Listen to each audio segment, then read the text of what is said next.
Hey guys, it's me Martina and I'm back with another update for you all on the whole alopecia and PCOS situation, because a lot of people have been emailing me or just kind of, commenting in the comment sections of different videos, just wanting to know what's up with my current PCOS situation and my alopecia. So I'm here with that update. Basically, the reason why I decided to go ahead and combine the two topics, I know they're not necessarily, one and the same per se, but the reason why I decided to go ahead and just kind of do a video combining the subjects is because I'm possibly starting to maybe think, but I'm not sure, or I guess I'm starting to wonder if my alopecia can be maybe triggered by part of the stuff that's going on with the PCOS. I'm not sure, so that's why I just decided to go ahead and lump it in anyway.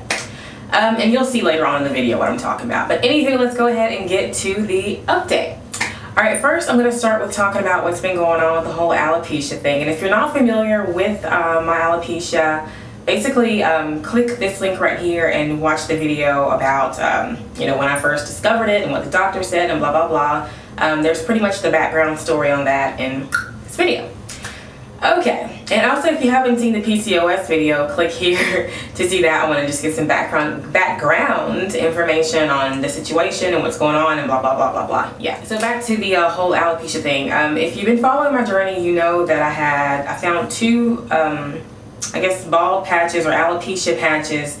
I think it was back in either late October or early November. There was one over here somewhere, I think it is.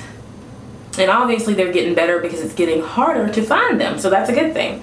Yeah, I think it was right here.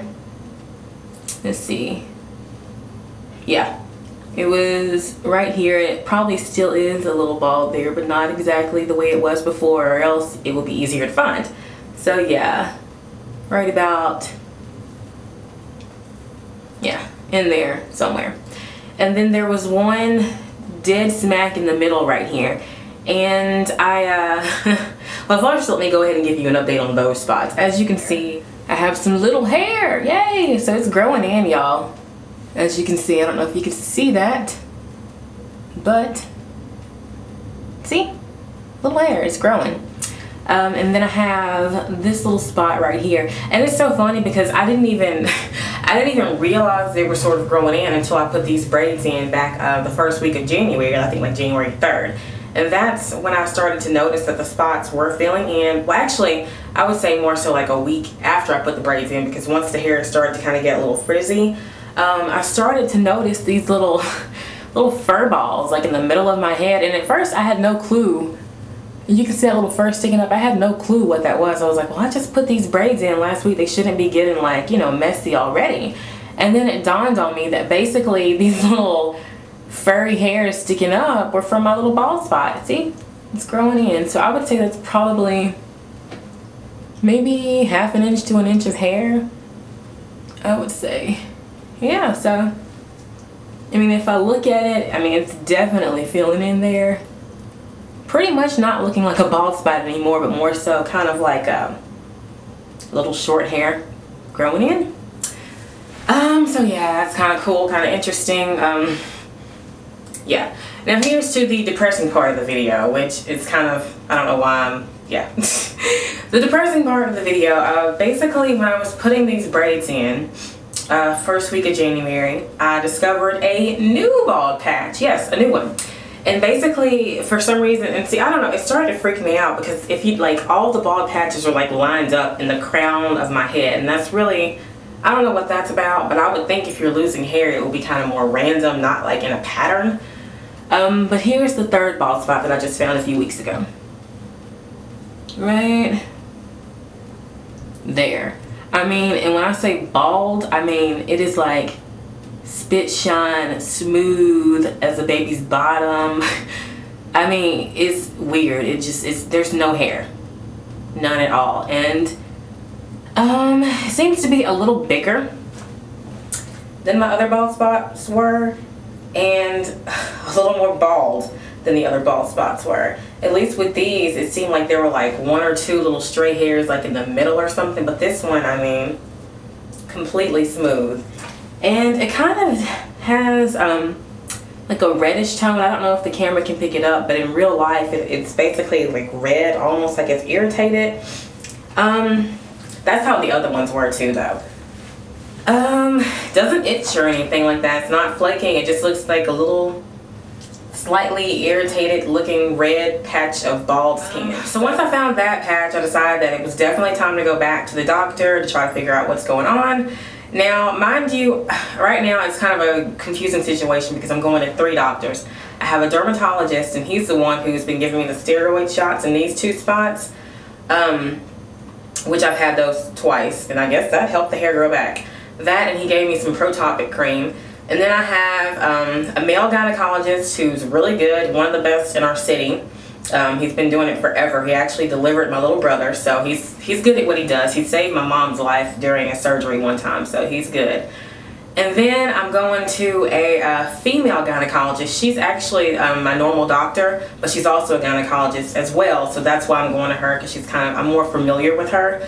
I go to her more so for the female aspect of things. I go to the guy mainly because he's good at what he does. He's kind of like House. He kind of has this personality to him, but he's really good at what he does. And then I go to the dermatologist just more so for his aspect of it and for him to give me the injections and the cream and whatnot. But right now I'm starting to feel like I have too many people in the mix, and I'm just not quite sure how to narrow it down or who I should be going to primarily. I don't know, but I'll be working that out soon because I think I do have too many people in the mix. But anywho, yeah, so I went to my male gynecologist after discovering this bald spot because I wanted to talk to him about it and just kind of see if maybe the PCOS could be responsible. Not really the PCOS directly responsible, even though PCOS can give you hair loss. It can do that. But I was wondering if the birth control that doctor put me on for PCOS was actually making me lose hair, because I read online in some reviews and some of the side effects of low estrogen 24-FE, which is the low dose of low estrogen. I read that some of the side effects were losing your hair. So then I thought, well, it's kind of ironic that the hair started falling out after he put me on this medication after he discovered I had PCOS. So, I mean, because my dermatologist said that he thinks it's stress, but I mean, I've been stressed out a lot. I'm pretty much like a high-strung kind of like, I focus on getting things done. I'm just kind of like a worry wart kind of person. So, I mean, I've been stressed a lot in life, and I've never went bald. So I just kind of found it a little bit strange and, you know, not strange, but just kind of different that, you know, all of a sudden stress would make me go bald, whereas it never did before. So then I thought, and I've been thinking lately, that maybe it is the low estrogen 24 that the male gynecologist put me on for PCOS. So that's why I went back to him to see if maybe he could change my birth control pill. And also I did need to go in for like another vaginal ultrasound to check on, you know, what all's been going on, because I've been on birth control ever since late October.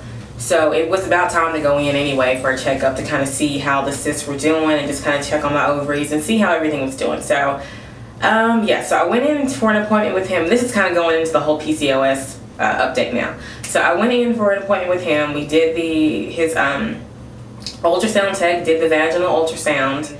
As far as the actual cyst and the PCOS going on, I'm actually doing a lot better. They said that the lining of my uterus compared to last time I came in, I mean, it was like really thin, whereas the first time I went in, it was really thick. Like really thick, and there were a lot of cysts going on there. So I think she said this time either there weren't any cysts or there weren't as many cysts, but either way it goes, apparently my PCOS has gotten better because of the medication. And he told me that if I go off the birth control, it's just gonna flare back up again. I'm gonna have tons of cysts going on. So pretty much the only thing keeping me from having tons of cysts and having multiple problems is the birth control. So I can't get off of it. The only thing I can do is just switch to another one. So that was what I talked to my doctor about.